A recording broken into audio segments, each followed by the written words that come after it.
अनारे में बेटे देखावे पावर हाउस रे। बाप मोरे अनारे में बेटी देखावे पावर हाउस रे। ढेर मत बोलो।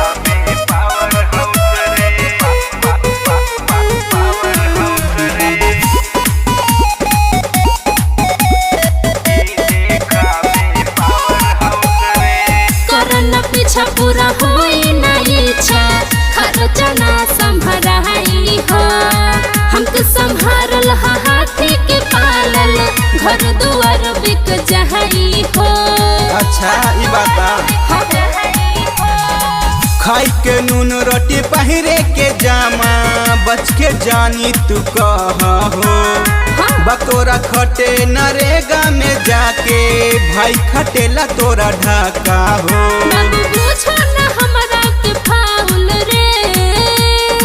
अच्छा बाप मोरे अनारे में बेटी देखावे पावर हाउस रे।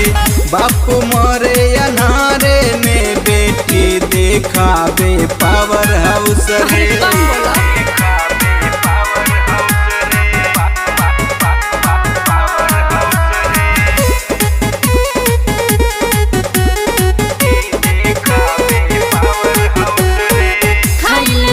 दही माखन मलाई डब साबुन से नहाइले।